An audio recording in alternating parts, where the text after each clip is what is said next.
அனைவருக்கும் வணக்கம். இன்னைக்கு ப்ரீ மார்க்கெட் அனலைஸ்ல எந்த ஸ்ட்ரைக் எந்த விலைக்கு மேலே இருந்தா அல்லது கீழே சஸ்டைன் ஆனா மார்க்கெட் என்ன டைரக்ஷன் இருக்கிறதுக்கான வாய்ப்புகள் இருக்கு அப்படிங்கிறத பார்க்கலாம். அதுக்கு முன்னாடி நம்மளுடைய பொசிஷன் இன்வெஸ்ட்மெண்ட் கிளாஸுங்க.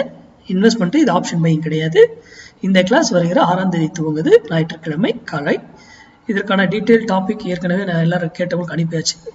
என்ரோல் பண்றவங்க என்ரோல் பண்ணிக்கலாம். செவ்வாய்க்கிழமையிலிருந்து என்ரோல் ஆரம்பிச்சாச்சு. ஓகேங்களா? சரி, நம்ம ஒவ்வொரு நாளும் ஒரு ஸ்ட்ரைக்கை மீன் பண்ணி ஒரு விலையை சொல்லி மார்க்கெட்டுடைய டைரக்ஷன் சொல்றோம். அதை வச்சு நம்ம ட்ரேடே பண்ண மாட்டோம். டைரக்ஷன் மட்டும்தான் அது. புரிதுங்களா? நல்லா புரிஞ்சுக்கோங்க. மார்க்கெட்டுங்கிறது டோட்டலி டிஃப்ரெண்ட். அதுவும் ஆப்ஷன் பைங்கிறது ரொம்ப டிஃப்ரெண்ட். சிம்பிளா பாருங்க, ரொம்ப பெருசெல்லாம் மார்க்கெட்டை பார்க்காதீங்க. சிம்பிளா பாருங்க, சிம்பிளா பழகுங்க. ஓகேங்களா?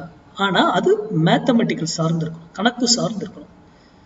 நான் இன்வெஸ்ட்மெண்ட்டே கணக்கு சார்ந்ததுன்னா அப்போ இன்ட்ராடே கணக்கு சார்ந்ததுன்னா இன்வெஸ்ட்மெண்ட் எப்படி வச்சிருக்கேன்? இன்வெஸ்ட்மெண்ட்டையும் கணக்கு சார்ந்து தான் வச்சிருக்கோம் மேக்ஸ். ஓகேங்களா? என்ன அது கூட தியரி ஒரு சில சப்ஜெக்ட்ஸ் இருக்கும், அவ்வளோதான். ஓகேங்களா? சரி, இன்னைக்கு ஃப்ரைடே ட்ரேட். நம்ம சேனல் ஸ்லோகன் என்னங்க? மண்டே ட்ரேடு மிஸ் பண்ணக்கூடாது, ஃப்ரைடே ட்ரேட் லாஸ் பண்ணக்கூடாது. இது சைக்காலஜி உங்களை டிஸ்டர்ப் போய் அப்படியே சேஞ்ச் பண்ணிடும். மைண்டு உங்களை சூப்பராக கொண்டு போகும். நான் சொல்றபடி ஃபாலோ பண்ணீங்கன்னா திங்கட்கிழமை ட்ரேடு மிஸ் பண்ணாமல் ட்ரேட் பண்ணுங்க, சூப்பராக ப்ராஃபிட் கிடைக்கும். ஃப்ரைடே ட்ரேடு லாஸ் பண்ணக்கூடாது. அப்போனா லாஸ் பண்ணக்கூடாதுன்னா எப்படி ட்ரேடு எடுக்கணும்? அந்த புள்ளி அதை கரெக்டான விலையில வரும் பொழுது இந்த இடம் தான் சரியான இடம்னு நீங்க சூஸ் பண்ணி எடுக்கணும். அதுக்கு டைமிங் எல்லாம் இருக்கு. எந்த டைம்ல ட்ரேட் பண்ணணும் அதெல்லாம் நம்ம இதெல்லாம் பார்க்கணும். அப்படி பார்த்து தான் அந்த ட்ரேட் பண்ணணும். ஓகேங்களா? அப்போ அதற்கேற்றாற் போல பயிற்சி எடுத்து ட்ரேட் பண்ணுங்க. யார் சொல்றதையும் நம்பாதீங்க, இன்க்ளூடிங் மீ. யார் யூடியூப்ல கொடுக்குறதும் சரி, நான் யூடியூப்ல கொடுக்குறதையும் சரி நம்பாதீங்க. நீங்க படித்து முழுமையாக தெரிந்துறதா செய்யுங்க.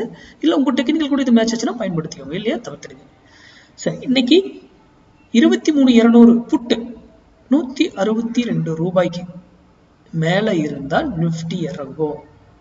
நல்லா கவனிங்க, 162. அதுக்கு கீழே இருந்தா நிஃப்டி ஏறுவதற்கு ட்ரை பண்ணும்.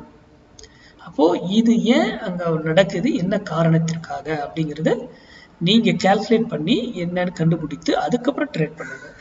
ஓகேங்களா? நான் சொல்றது நிஃப்டி ஏறும் இறங்கும் தான் சொல்றேன். அதே போல இந்த ஸ்ட்ரைக் அந்த விலைக்கு மேல போனாலும் ஒரு விலையில போயிட்டு திரும்பணும், ஆர் எதர் அப் ஆகும். அதே போல கீழே வந்தாலும் ஒரு விலையில திரும்பணும், ஆர் டவுன் ஆகும். அப்போ அது அதுக்கு அடுத்த விலை, அது போல கண்டினியூட்டியா அது பாட்டுக்கு போய்கிட்டே இருக்கும். அப்போ நீங்க எவ்வளவு வேல்யூஸ்ல 1000 பாயிண்ட் ஏறினாலும் இப்படி ஏறும், இறங்கினாலும் எப்படி இறங்குன்ற மேக்ஸ் பிளஸ் இதுல ஃபால்ஸா நம்மளை ட்ராப் பண்ணி ஏமாத்துவாங்க. சும்மாவே இந்த விலைக்கு மேலதான் இருக்கிறேன் வாங்கிக்கோ, என்ன இந்த விலைக்கு கீழே தான் இருக்கிறேன், நான் கீழே தான் போவேன் அப்படிலாம் காமிப்பாங்க. கீழே இருப்பாரு, டக்குன்னு அப்படி தூக்கிடுவாரு. மேலே இருப்பாங்க, ஒரே கட்டில பெருசா கீழே இறக்கிட்டுருவாங்க. இதெல்லாம் நம்ம வைக்கிற ட்ராப். அதுவும் நம்ம மேக்ஸ்ல கண்டுபிடிச்சிட முடியும். இப்போ அதை சார்ந்து படித்து தெரிந்து கொண்டு வர்த்தகம் பண்ணுங்க. நன்றி, வணக்கம், வாழ்க வளமுடன். அதுக்கப்புறம் எனக்கு இது பண்றவங்க டீட்டெயில் ஏதாவது வேணும்னு கேட்கறவங்க ஈவினிங் 5:30க்கு மேல என்கிட்ட 8 o'clock கால் பண்ணி நீங்க பேசலாம். என் நம்பர் டிஸ்கிரிப்ஷன் பாக்ஸ்ல இருக்கு. நன்றி, வணக்கம், வாழ்க வளமுடன்.